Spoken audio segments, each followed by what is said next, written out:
Hi, it's Wednesday. Let's get started. This is sort of appropriate seeing we just had a law of abundance this weekend. This is from Lori from Illinois. I wrote to you last fall and I just wanted to say thank you. I've learned so much from your books and your YouTube videos. Since I have been saging on a regular basis, every 2 weeks, the energy in my house is more positive. I also travel with sea salt spray and wear my Quincy charm. My questions are about the law of abundance check.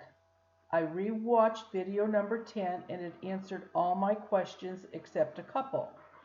After you write your check, where do you keep it for that month? You have to keep them forever. I have shoe boxes full of law of abundance checks. So you can keep it wherever you would like. It doesn't make any difference. And should I keep it in my purse or somewhere special in the house? You're not going to be able to put them in a shoebox, put them in an old check box. Just keep them someplace.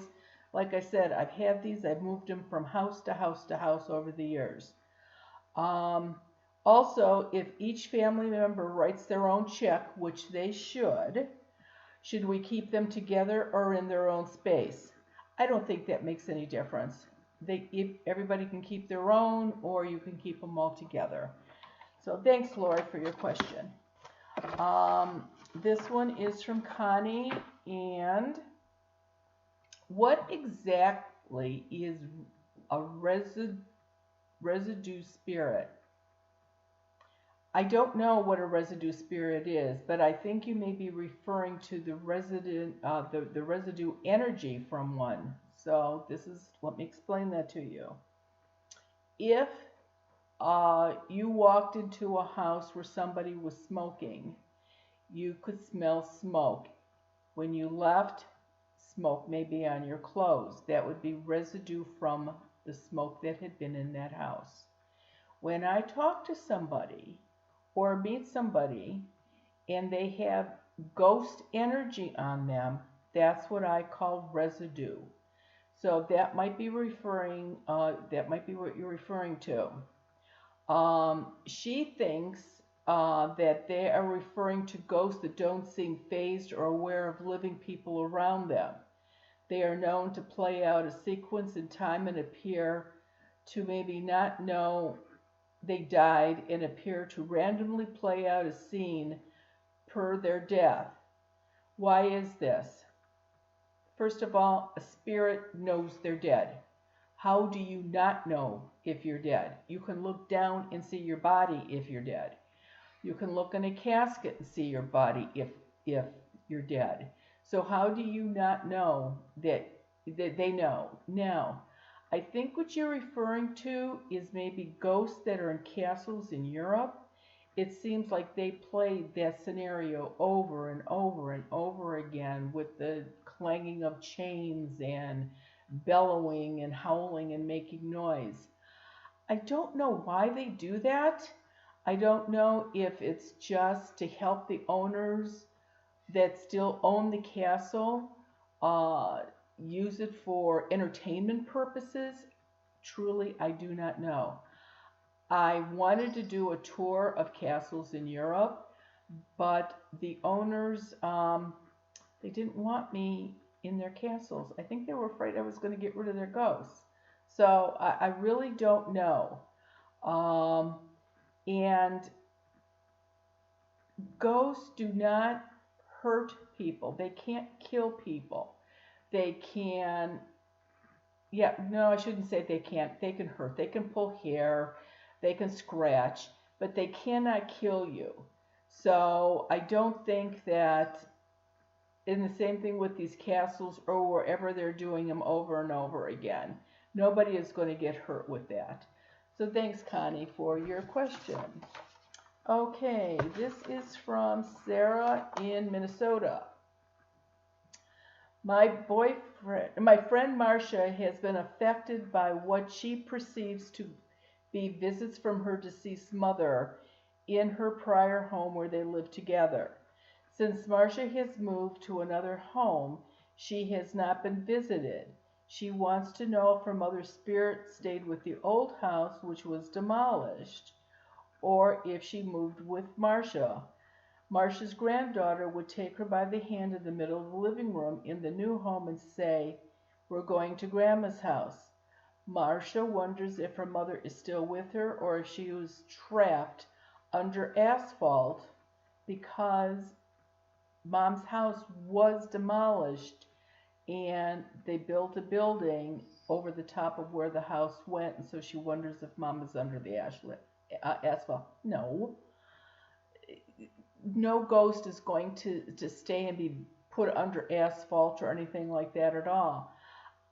Ghosts can absolutely move with you from house to house. That's not a problem. If they want to.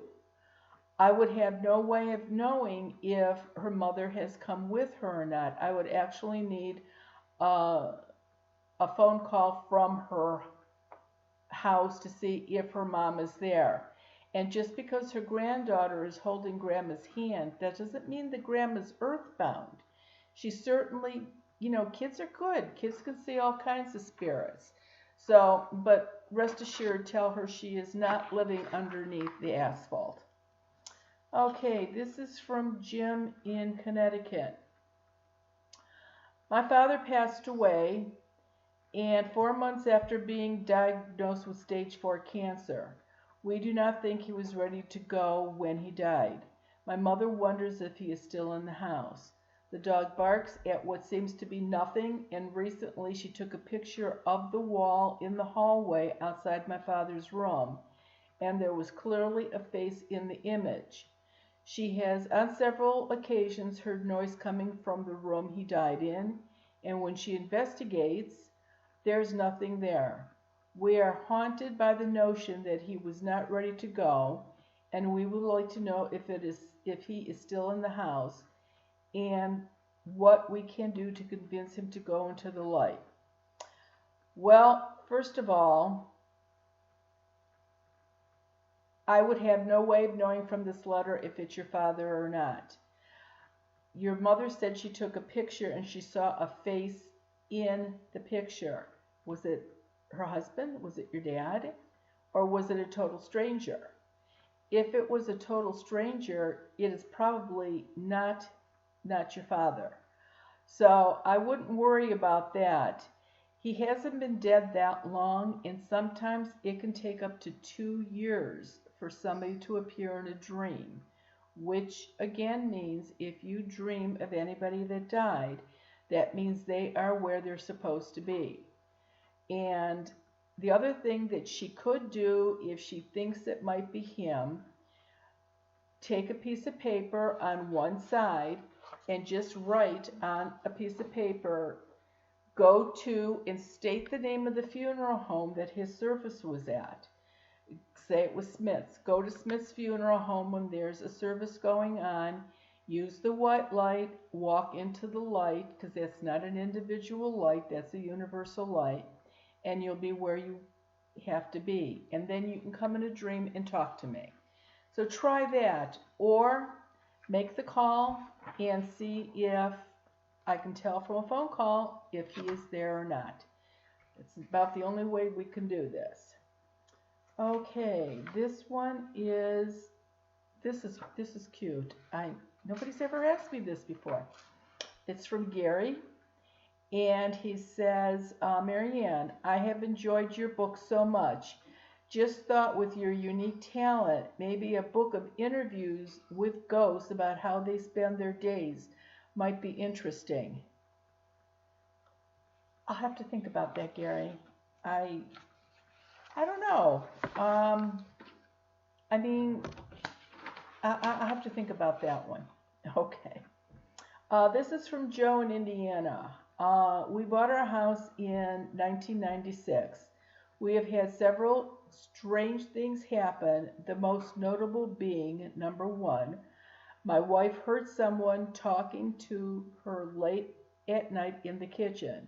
The person said, "Why do you want to see us?" Then suddenly, 2 items fall out of the linen closet on the top floor. They didn't just fall out off the shelf, they slipped through a small crack where the sliding door was opened. The odds are too minimal for this to be a coincidence. Second, years ago, our toilet seat literally flew off the hinges and landed in the bathtub. The hinges were not broken, nor was there any water pressure buildup. Any idea? You've got a very, very active earthbound spirit in your house. There's no doubt about it. And I would seriously have the house blessed by an ordained priest or minister and start smudging. You've got to do something to calm them down. So definitely start smudging. Indiana isn't that far away. If you give me a call, maybe we can figure out a road trip if that's what you want to do. But don't wait for that. Definitely start smudging. Nobody, I wouldn't want them to be ripping my toilet seat off. Okay, this is from Emma in New York. My sister has a few instances in her apartment.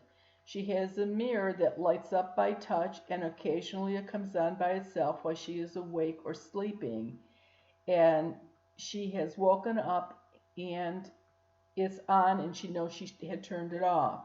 She also has a rather heavy bedroom door that occasionally closes by itself. She believes there's a spirit of sorts there with her, so I thought I would write to you and ask her about this. Two things. An apartment in New York City. There's probably so many spirits that live in that apartment. I mean, New York City is vibrant. Look at the energy that earthbound spirits can get from ghosts there.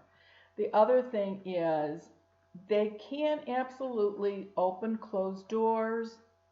That wouldn't be a possibility. But here's something else to think about. Ghosts that have crossed over, one of the easiest ways to get your attention is to touch, like the touch lamps, or in this case, the touch mirror that she has. So the next time it happens, think about the date that this happened on. Is it somebody that you know that has died and is visiting? Is it your birthday? Is it a holiday? Is it somebody that's just saying hi? The door closing, not so much.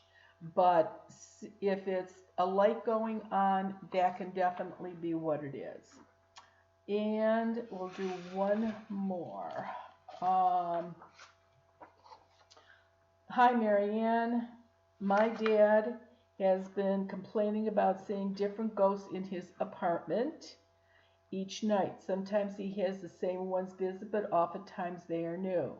This has been going on for about 9 months. He has lived in the same apartment for many years, so he's not sure why this is happening. He is experiencing weird writing on his ceiling as well. I'm not sure what this could be. Could you give us a couple ideas? Well, an apartment. So here we go again with that. But if your father has lived there that long, and this is a rule in general, anybody that has parents, elderly parents that are seeing writing on walls or writings on ceilings, or having visits from spirits that won't talk to them, yet they see them or hear them chatting, have your parent checked out. Make sure that your parent does not have a urinary tract infection, or their meds are a little bit off, or they're not taking their meds, or they're taking them wrong. A lot of times that will happen. Plus, a lot of older folks do not like to drink water because they don't want to get up in the middle of the night to go to the bathroom. So a lot of times this can be caused by dehydration too. So check all that out. And of course, the bottom line is give me a call and we can see if there's something going on in the house or not. Okay, we are still in a Mercury retrograde. That is till July 12th, a little bit to the 13th. So just still be aware of that. Next week, we're going to do questions again. I've been getting a lot of letters on children, on animals, and about murder suicides. Not enough on each one of those yet to do a whole YouTube on. So if you've got questions on either of those subjects, get a letter to me, and as soon as there's enough letters, we'll just devote the whole YouTube to one of those topics. Have a great week, and we'll see you next time. Thanks.